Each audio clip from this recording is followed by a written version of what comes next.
কাঁচ ভাঙা রাতের গল্প, অন্ধকার ও আলো দেখার গল্প কিংবা সুখ দুঃখের গল্প আর কোনো গল্পই লিখবে না অধ্যাপক ডক্টর সৈয়দ মঞ্জুরুল ইসলাম।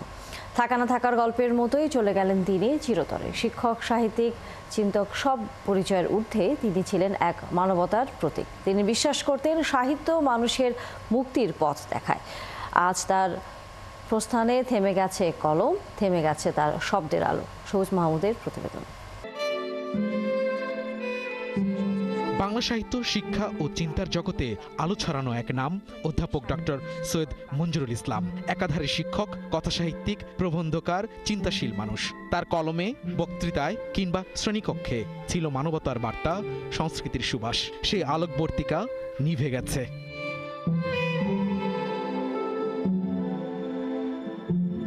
গত ৩ অক্টোবর হার্ট অ্যাটাকে আক্রান্ত হলে তাকে হাসপাতালে ভর্তি করা হয়। চিকিৎসকরা দ্রুত একটি রিং পরান। তবে দীর্ঘদিনের উচ্চ রক্তচাপ, কিডনি জটিলতা ও হার্ট ফেইলিওরে শেষ পর্যন্ত তাকে আর বাঁচানো যায়নি।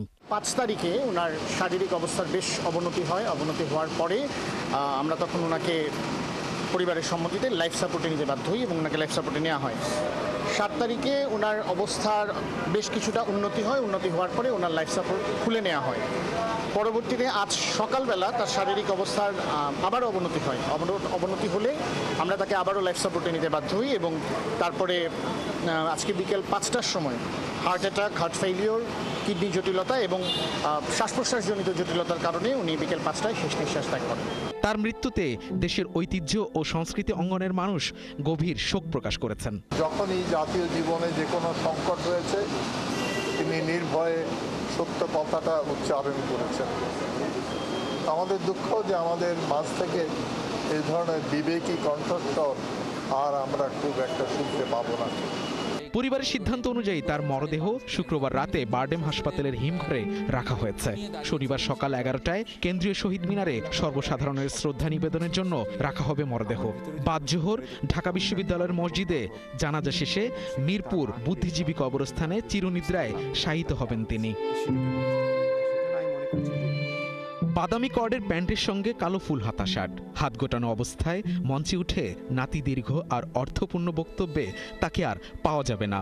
তিনি নেই, কিন্তু তার লেখা, তার চিন্তা, তার মানুষ হয়ে ওঠার বার্তা চিরদিন থাকবে প্রজন্মের পর প্রজন্মে। ওপারে ভালো থাকবেন পরম শ্রদ্ধেয় সৈয়দ মঞ্জুরুল ইসলাম।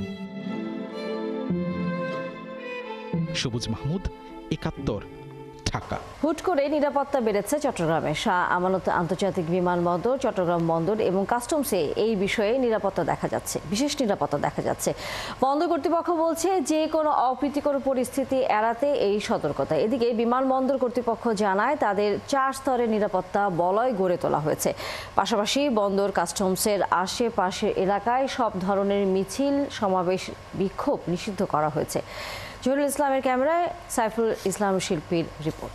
বিমানবন্দর কর্তৃপক্ষের মতে আসন্ন জাতীয় নির্বাচন সামনে রেখে সম্ভাব্য সাইবার হামলা ঠেকাতে এরই মধ্যে দেশের সবগুলো বিমানবন্দরে সতর্কতা জারি করে নোটিশ দিয়েছে বাংলাদেশ বেসামরিক বিমান চলাচল কর্তৃপক্ষ। এরই মধ্যে পুরো বিমানবন্দর এলাকায় টহল বাড়িয়েছে বিমানবন্দরের নিজস্ব নিরাপত্তা কর্মীরা। বিমানবন্দরের সার্বিক নিরাপত্তায় বিমান বাহিনীর নেতৃত্বে একটি টাস্ক ফোর্সও সক্রিয় রয়েছে। নিরাপত্তার সঙ্গে আমরা বিভিন্ন ধরনের মিটিং করছি। মিটিং করে আমরা আমাদের কার্যপ্রণালী আলাদাভাবে প্রণয়ন করব। আমাদের হয়তো বা এয়ারপোর্টের নিরাপত্তা আরেকটু আমাদের বৃদ্ধি করতে হবে, হয়তো যাত্রীদের ছোটখাটো ভোগান্তি হতে পারে। এর জন্য আমরা যাত্রীর কাছে ক্ষমা প্রার্থী আগাম। বিমানবন্দর ও এর আশেপাশের এলাকায় সীমানা প্রাচীর সহ সার্বিক নিরাপত্তা নিশ্চিতে কাজ শুরু করেছে আর্মড ব্যাটালিয়ন পুলিশ ও আনসার সদস্যরা। এর মধ্যে প্রবেশপথ, চেকপোস্ট, লাগেজ স্ক্যানিং এলাকা এবং রানওয়ে এলাকায় বিশেষ নজরদারি রাখা হচ্ছে। রানওয়ের চারপাশে যে বাউন্ডারি, সেই বাউন্ডারিগুলোতেও যেন কোনো ধরনের স্যাবোটাজ না হয়। পাশাপাশি আমাদের নিরাপত্তা যে সকল এজেন্সি এয়ারপোর্টে কাজ করে তাদেরকে নিয়ে তাদের সমন্বয়ে আমরা আমাদের টহল সংখ্যা বৃদ্ধি করছি, প্লাস আমাদের একটা সমন্বয় কমিটির মাধ্যমে যেন নিরাপত্তাটাকে আরো জোরদার করা যায়। এদিকে চট্টগ্রাম বন্দরের নিরাপত্তা আরও বাড়ানো হয়েছে। নগরীর বারিক বিল্ডিং হয়ে নিমতলা বিশ্ব রোড, কাস্টমস মোড় ও সল্টগোলা ক্রসিং এলাকায় সব ধরনের মিছিল সমাবেশের ওপর ৩০ দিনের নিষেধাজ্ঞা জারি করে গণবিজ্ঞপ্তি দিয়েছে সিএমপি। ৫ থেকে ৬ হাজার পণ্যবাহী গাড়ি আমদানি রপ্তানি কাজে নিয়োজিত হয়, আসা যাওয়া করে। তো এত গুরুত্বপূর্ণ একটা জায়গায় যদি আপনার মিছিল মিটিং বা সমাবেশ যদি করা হয়, তাহলে সারা দেশ থেকে যে গাড়িগুলো এখানে আসে বন্দরে প্রবেশের জন্য বা বন্দর থেকে বেরোয়ার জন্য, সেগুলো বন্দরের কার্যক্রম বাধাগ্রস্ত হয়। চট্টগ্রাম মহানগরীর আগ্রাবাদ হয়ে পতেঙ্গা উপকূল পর্যন্ত প্রায় 12 বর্গ কিলোমিটার এলাকা জুড়ে রয়েছে দেশের গুরুত্বপূর্ণ স্থাপনা। এখানে বন্দর ও বিমানবন্দর ছাড়াও রয়েছে 2টি সরকারি ইপিজেড, পদ্মা মেঘনা যমুনা তেল অবকাঠামো এবং আরও কয়েকটি সরকারি বেসরকারি তেল শোধনাগার।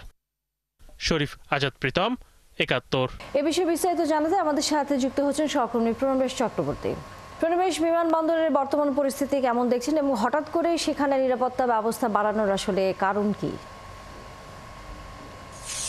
চট্টগ্রাম বিমানবন্দর শাহ আমানত আন্তর্জাতিক বিমানবন্দর এবং চট্টগ্রাম বন্দর সহ চট্টগ্রামের যে গুরুত্বপূর্ণ স্থাপনাগুলো রয়েছে সেখানে নিরাপত্তা বাড়ানো হয়েছে। আর যেহেতু সামনে নির্বাচন রয়েছে, এর বাইরেও প্রত্যেকটা বিমানবন্দরে সাইবার অ্যাটাকের একটা কথা শোনা গেছে। এই কারণেই আগাম প্রস্তুতিমূলক ব্যবস্থা হিসেবে চট্টগ্রামের শাহ আমানত বিমানবন্দরেও এখানকার কর্তৃপক্ষ তারাও বাড়তি যে নিরাপত্তা বলয় সেটি তারা তৈরি করেছেন। 4 স্তরের নিরাপত্তা ব্যবস্থা এখানে নেওয়া হয়েছে এবং কোনো ধরনের সাইবার অ্যাটাক এখানে যাতে হতে না পারে, অর্থাৎ বিমান চলাচল যাতে নির্বিঘ্ন থাকে সেটির উপরেই মূলত ভার কেন্দ্রটা করা হয়েছে। আর চট্টগ্রাম বিমানবন্দর এটি খুবই গুরুত্বপূর্ণ এলাকা। এখানে আশপাশে চট্টগ্রাম বন্দর রয়েছে এবং আরো অনেকগুলো গুরুত্বপূর্ণ স্থাপনা রয়েছে, রিফাইনারি সহ অনেকগুলো গুরুত্বপূর্ণ স্থাপনা রয়েছে। ফলে এই পুরো এলাকা জুড়েই একটা নিরাপত্তা ব্যবস্থা গ্রহণ করেছে এখানকার পুলিশ প্রশাসন সহ। এখানে বিমানবন্দরের যে নিরাপত্তা ব্যবস্থা রয়েছে, নিরাপত্তা কর্মীরা রয়েছে, সেখানেও তারা এই ব্যবস্থাটা জোরদার করেছেন। এখানে নিয়মিত যে টহল এবং নিরাপত্তা কর্মীরা তারা তাদের কার্যক্রম তো চালাচ্ছেই, চেকপোস্ট থেকে শুরু করে যেখানে লাগেজ রাখা হয়, লাগেজ আনা নেয়ার যে পথগুলো রয়েছে সেখানেও নিরাপত্তা ব্যবস্থা বাড়ানো হয়েছে। সব মিলিয়ে এখানে বিমানবন্দর কর্তৃপক্ষ আমাদেরকে নিশ্চিত করেছেন যে তারা নিশ্ছিদ্র নিরাপত্তা বলয় তারা তৈরি করেছেন যাতে কোনো ধরনের বিমান চলাচল এবং যাত্রীদের কোনো সমস্যার সম্মুখীন হতে না হয়। আর চট্টগ্রাম বন্দর যেহেতু এখানে আছে, আমদানি রপ্তানি কার্যক্রম সেটাকে কেন্দ্র করেও এখানে ট্রাফিক এবং পুলিশ প্রশাসনের পক্ষ থেকে বিশেষ নিরাপত্তা ব্যবস্থা গ্রহণ করা হয়েছে বলে তারা আমাদেরকে নিশ্চিত করেছে। ধন্যবাদ প্রণবেশ। নিশ্চয়ই ফিরবো আমরা পরবর্তীতে, আবারও কোনো তথ্য আপনার হাতে এসে পৌঁছলে। দর্শক, সহকর্মী প্রণবেশ চক্রবর্তী ছিলেন আমাদের সাথে এতক্ষণ। ব্যাটারি চালিত অটোরিকশা বন্ধে রাজপথে পুলিশের সক্রিয় অবস্থান থাকলে উৎপাদন পর্যায়ে নেই কোনো নিয়ন্ত্রণ। ব্যবসায়ীরা বলছেন এই যানবাহনটির উৎপাদনের 90% যন্ত্রই আমদানি নির্ভর। সেখানে কোনো বাধা না থাকলেও সড়কে বের হলে খড়গ নেমে আসে পুলিশ ও প্রশাসনের। এমনকি সারা দেশে দেদারসে চলছে অবৈধভাবে ব্যাটারি উৎপাদনও। সুমন তানভীরের প্রতিবেদন, ক্যামেরায় ছিলেন মাহফুজুল হক।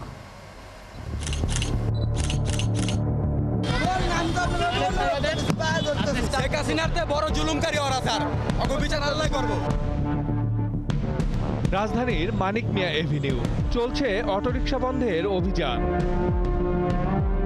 হাজার কাকুতি মিনতিতেও মন গলছে না অভিযানে দায়িত্ব থাকা কর্মীদের। উপায় না পেয়ে পা পর্যন্ত ধরে বসছেন কেউ কেউ, অনেকে তো আবার কৌশলে পালিয়ে যাওয়ার চেষ্টা করেও ব্যর্থ। তাই ক্ষোভই যেন তাদের একমাত্র সম্বল। আমাকে কোনো কিছু না করে স্যার হঠাৎ করে যে গাড়ি ধরে লয়ে গেছে, আমাকে সংসার কেমনে চলবো? কোন এভেলেবেল হাজার হাজার লাখ লাখ অটো নামছে, কয়টা অটো ধরে স্যার? আর দলে প্রতিদিন ধরেন, নাহলে একবারে নিষিদ্ধ করে দেন। ব্যাটারির বা কোম্পানি থেকে একবার ওটা বন্ধ দিবে, তাহলে তো ওটা পাবলিক আর ওটা নিয়ে আশা থাকবে না। ঠিক 12টা 1টার সময় 2-4-5টা গাড়ি ধরে কিছু টাকা পায়, 1200-1300 টাকা পায়, রেকার বিল এইটা পকেটে লইয়ে চলে যায় এই বাস। তবে এসব ক্ষোভকে তোয়াক্কা না করে ট্রাক ভর্তি রিক্সা নিয়ে রওনা হয়ে যায় পুলিশ সদস্যরা। চালুর পর থেকেই অটোরিকশা নিয়ে এ চোর পুলিশ খেলার শেষ কোথায়? সরকারি বা কতটা আন্তরিক, ঝুঁকিপূর্ণ এ যানবাহন বন্ধের বিষয়ে।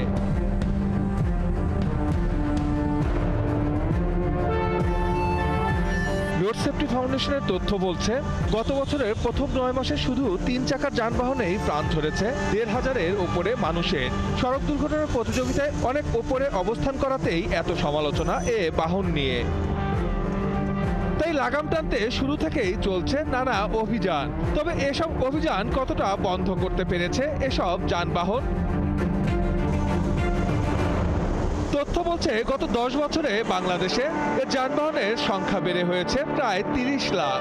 রাস্তাঘাটে দৃশ্যমান অভিযান, যানবাহনটি বন্ধে কার্যকরী ব্যবস্থা নেওয়া নাকি লোক দেখানো, তার প্রমাণ মেলে এর উৎপাদন প্রতিষ্ঠানগুলোর উপর নজর দিলে।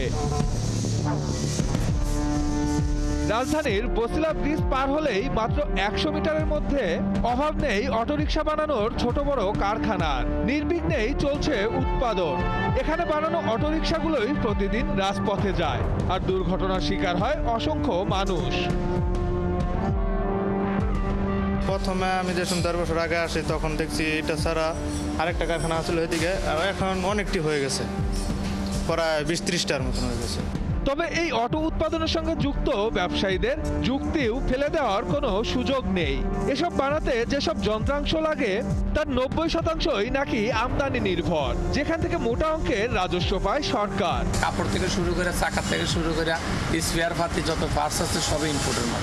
বৈধ যদি না হইতো তো সরকার অনুমতি দেওয়া তো পার্টস পাতি সব কিছু বিদেশ থেকে আইতো না।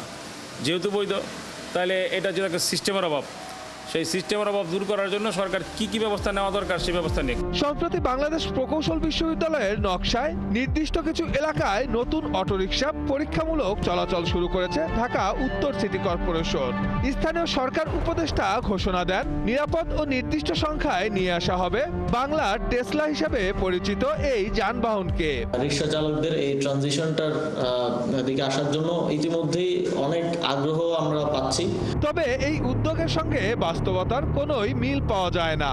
একদিকে রাজধানীর আনাচে কানাচে দেদারসে ঝুঁকিপূর্ণ এই বাহন তৈরির সুযোগ দেওয়া হচ্ছে, অন্যদিকে এসব ঘিরে দেশের বিভিন্ন স্থানে গজিয়ে উঠেছে অবৈধ অসংখ্য ব্যাটারি কারখানা।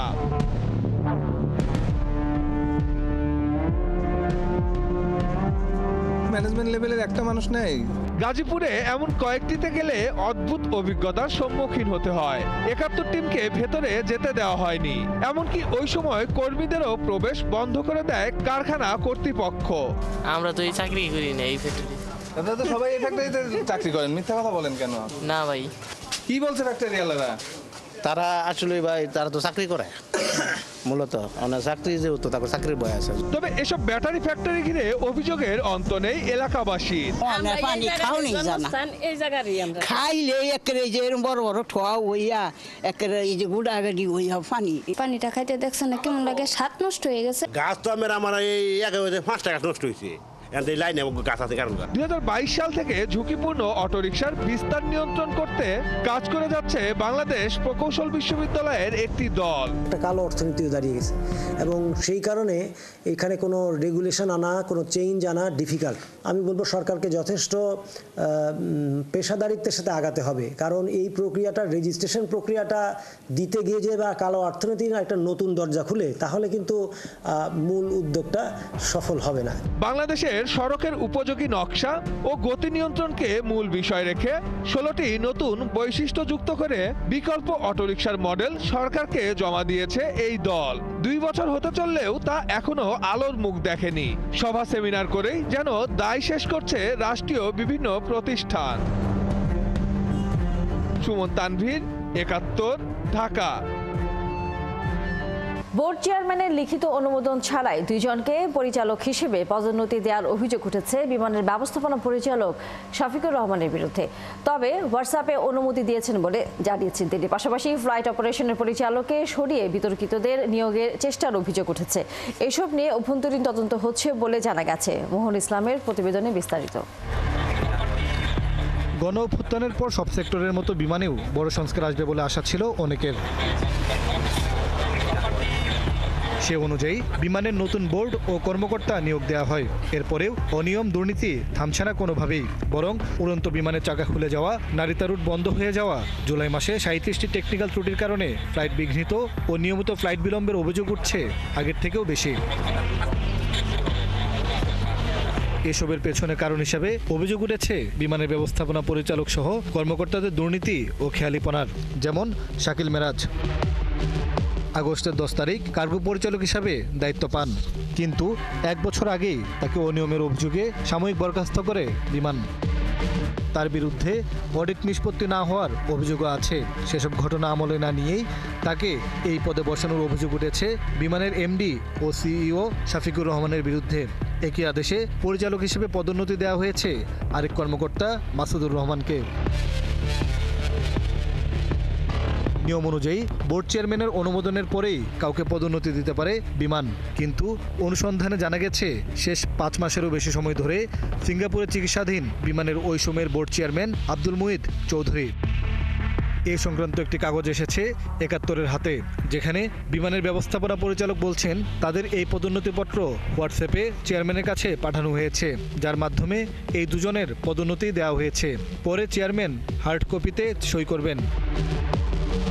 বোর্ড ইন্টারভিউ নিচ্ছে এবং এইটা অনুমোদন করছে চেয়ারম্যান স্যার সিঙ্গাপুর থেকে হোয়াটসঅ্যাপে লিখিত অনুমোদন পাঠাইছে, সেটা প্রিন্ট করে ফাইলে রাখা আছে। ওইটার মধ্যে লেখা ছিল যে পরবর্তীতে চেয়ারম্যান স্যার হার্ড কপিতে স্বাক্ষর করবেন, সেটা স্বাক্ষরটা কি এখনো হয়েছে? না, পরবর্তীতে হার্ড কপিতে স্বাক্ষর করবেন এরকম লেখা আছে কিনা আমি জানি না।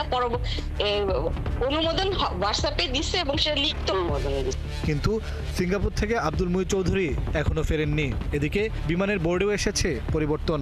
চেয়ারম্যান হয়েছেন উপদেষ্টা বশির উদ্দিন। এখন পদোন্নতি নিয়ে তদন্ত হচ্ছে বিমানে। এদিকে অন্তর্বর্তী সরকার দায়িত্বে আসার পর 2024 সালের অক্টোবরে সর্বোচ্চ নাম্বার পেয়ে বিমানের ফ্লাইট অপারেশন পরিচালক হন ক্যাপ্টেন তাসনিম দোজা, কিন্তু তাকে পরিবর্তন করে বিতর্কিতদের নিয়োগের চেষ্টার অভিযোগ উঠেছে। তাদের মধ্যে একজন আমিনুল ইসলাম, যিনি হাসিনা আমলে পরিকল্পনা বিভাগের পরিচালক ছিলেন। তার ভাই 2014 ও 24-এর আমিরামি নির্বাচনের সংসদ সদস্য। আরেকজন সিদ্দিকুর রহমান, তিনিও হাসিনা আমলের পরিচালক ছিলেন, যার বিরুদ্ধে মেয়র তাপসের ঘনিষ্ঠতার অভিযোগ আছে। সে সূত্র ধরেই যোগ্যতা না থাকা সত্ত্বেও ফ্লাইট অপারেশনের পরিচালক হয়েছিলেন তিনি। তার বিরুদ্ধে আরও আছে ফ্লাইটের মধ্যেই কেবিন ক্রুর সাথে অনৈতিক আচরণের অভিযোগ। পাবলিক রিলেশনসে যখন বের হবে চিঠি তখন আমি জানতে পারব। মোহন ইসলাম, ৭১, ঢাকা। গাজা অভিমুখী মানবিক নৌবহর ফ্রিডম ফ্লোটিলা কনসার্স থেকে যাত্রাপথে আটক হওয়ার পর মুক্ত হয়ে দেশে ফিরেছেন বাংলাদেশের বিশিষ্ট আলোকচিত্রী, লেখক এবং দুদকের ব্যবস্থাপনা পরিচালক শহীদুল আলম। হযরত শাহজালাল আন্তর্জাতিক বিমানবন্দরে শনিবার ভোর 4:45 টার্কিশ এয়ারওয়েজের একটি বিমানে দেশে প্রত্যাবর্তন করেন তিনি। এর সময় ফিলিস্তিনের স্বাধীন না হওয়ার আগ পর্যন্ত সম্মিলিত লড়াই এবং সংগ্রাম চলবে বলেও জানান তিনি। দেশে ফিরে প্রধান উপদেষ্টা ডক্টর মোহাম্মদ ইউনূসকে ধন্যবাদ জানিয়েছেন শহীদুল আলম। একই সাথে তিনি তুরস্কের সকল ব্যবস্থাপনা ও দেশটির সরকার প্রধানকেও মধ্যস্থতার জন্য ধন্যবাদ জানান। এ সময় বিমানবন্দরে ভিআইপি গেটে পরিবার, শুভাকাঙ্ক্ষী, দৃক এবং পাঠশালা কর্তৃপক্ষ উপস্থিত হয়ে স্বাগত জানান আন্তর্জাতিক খ্যাতিমান এই আলোকচিত্রীকে। সংগ্রাম বাকি আছে, যতক্ষণ ফিলিস্তিন মুক্ত না হবে ততক্ষণ আমাদের সংগ্রাম চলতে হবে। তুরস্ক এয়ারলাইন্স আমাদের আসার ব্যবস্থা করে দিয়েছে, তাদের কাছে ধন্যবাদ জানাই। আমাদের দেশের সরকার যেভাবে সাড়া দিয়েছেন, আমাকে ওইখানে ইস্তানবুলে আমাকে গ্রহণ করেছেন, একদম আমার সাথে কোনো যোগাযোগ করার কিছু ছিল না, সেগুলির ব্যবস্থা করে দিয়েছেন, সেগুলির জন্য ধন্যবাদ। অন্তর্বর্তী সরকার যেন এমন কোনো দুর্নীতি বা অপকর্মে না জড়ায় যাতে সেফ এক্সিটের প্রয়োজন হতে পারে বলে সতর্ক বার্তা দিয়েছেন বিএনপির কেন্দ্রীয় নির্বাহী কমিটির সহ আন্তর্জাতিক বিষয়ক সম্পাদক ব্যারিস্টার রুমিন ফারহানা। শুক্রবার আশুগঞ্জের তালশহর এআই উচ্চ বিদ্যালয় মাঠে তারেক রহমানের 31 দফা বাস্তবায়নের লক্ষ্যে আয়োজিত জনসভায় প্রধান অতিথির বক্তব্যে তিনি কথা বলেন। তিনি বলেন, প্রত্যেক উপদেষ্টাই বিদেশি নাগরিক, তারা দেশে গণ্ডগোল লাগলে বিদেশেও চলে যেতে পারবে। আর তাই এই সরকারকে কাজ করতে হবে স্বচ্ছতা, সততা ও দেশপ্রেম বজায় রেখে, যাতে সেফ এক্সিটের কথা চিন্তা করতে না হয়। তিনি আরও বলেন, ফেব্রুয়ারিতে নির্বাচন হবে, এটা ধরে বিএনপি এগোচ্ছে। নিজের দলের প্রতি রুমিন ফারহানা বলেন, অনেকেই মনে করেন আওয়ামী লীগ নাই তাই নির্বাচন সহজ হবে। এত সহজ হবে না, এখন থেকে নির্বাচনের প্রস্তুতি শুরু করতে হবে। সভা শেষে বিএনপির ভারপ্রাপ্ত চেয়ারম্যান তারেক রহমানের বিবিসিকে দেয়া একটি সাক্ষাৎকার প্রজেক্টরের মাধ্যমে দেখানো হয়।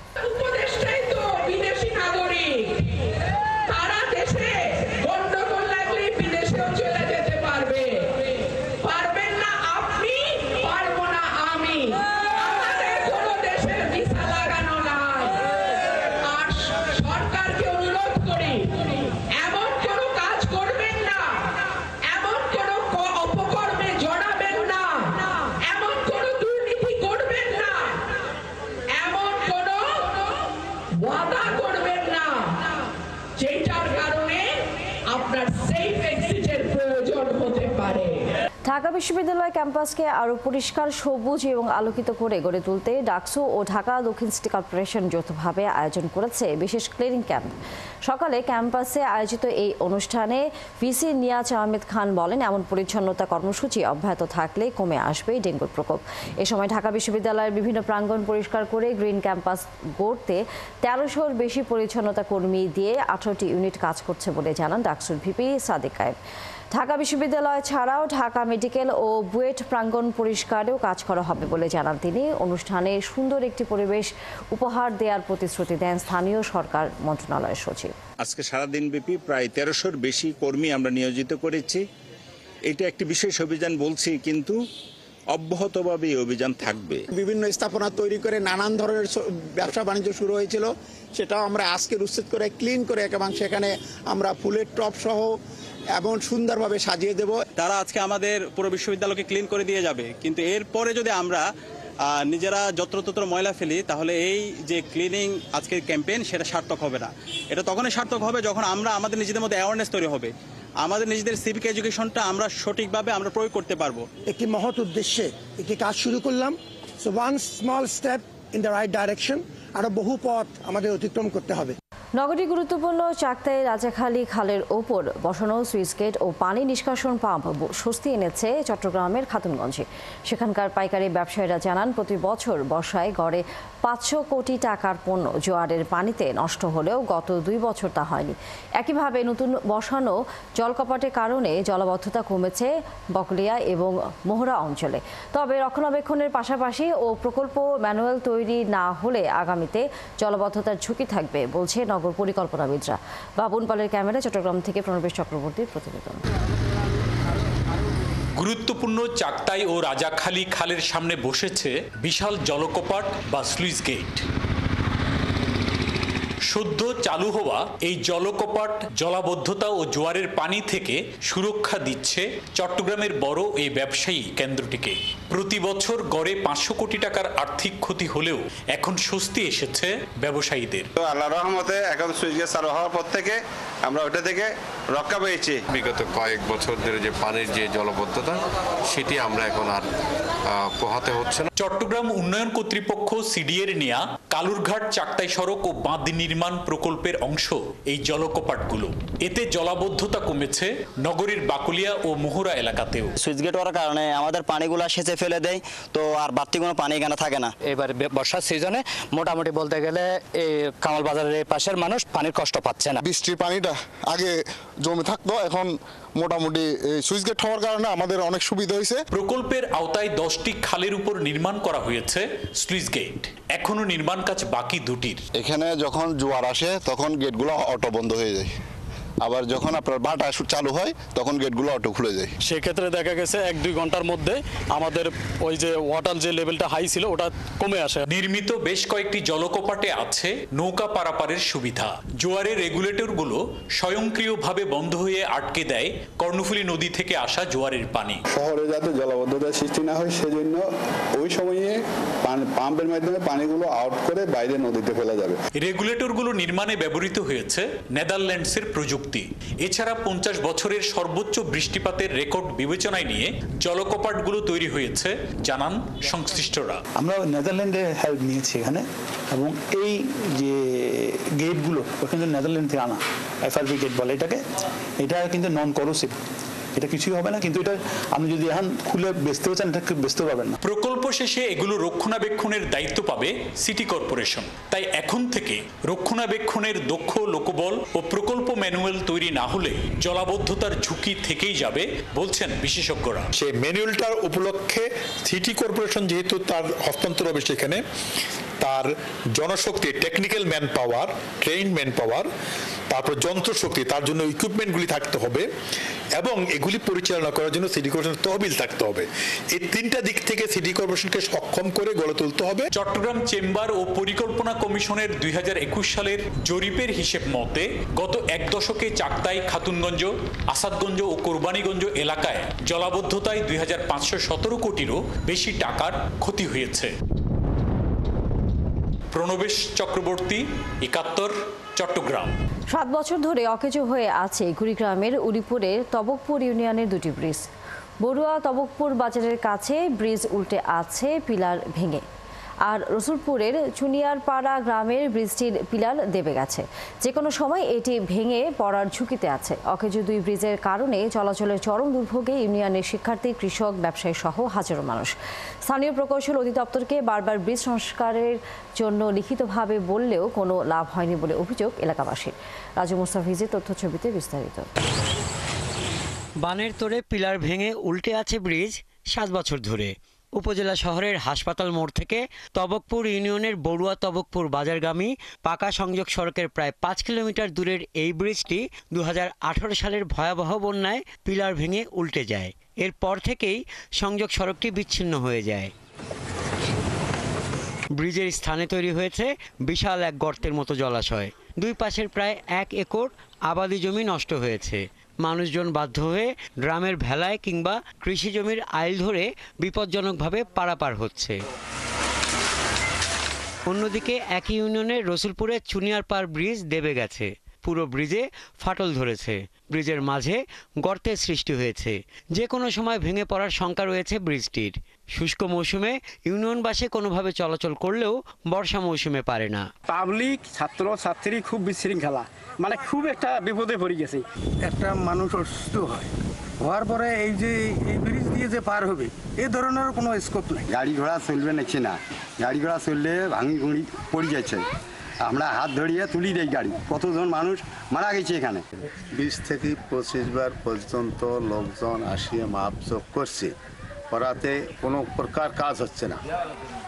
আমাদের বলে তো সামনে হবে। ব্রিজ দুটি সংস্কারের জন্য নতুন করে প্রস্তাব পাঠানো হয়েছে জানিয়ে উপজেলা প্রশাসন বলছে বরাদ্দ পাওয়া গেলে দ্রুত কাজ শুরু করা হবে। ব্রিজগুলো যখন ভেঙে গিয়েছিল, ভেঙে যাওয়ার পর থেকেই আমরা অনেক তৎপরভাবে কাজ করেছি এবং এটার প্রস্তাব আমরা সাপোর্টিং রুরাল ব্রিজ প্রকল্পে আমরা পাঠিয়েছি এবং এটা ধাপে ধাপে আমাদের প্রক্রিয়াধীন রয়েছে। অকেজো দুই ব্রিজ দ্রুত সংস্কারের মাধ্যমে চরম দুর্ভোগ থেকে মুক্তি দেওয়ার দাবি তুলেছেন ইউনিয়নের মানুষজন। হাসান আহমেদ, ৭১। অক্সিজেনের আমদানি নির্ভরতা কমাতে সারা দেশে 29টি প্রাকৃতিক উপায়ে অক্সিজেন উৎপাদন প্ল্যান্ট নির্মাণ হয়েছে, যেখানে বাতাস থেকে সরাসরি অক্সিজেন উৎপাদন হবে।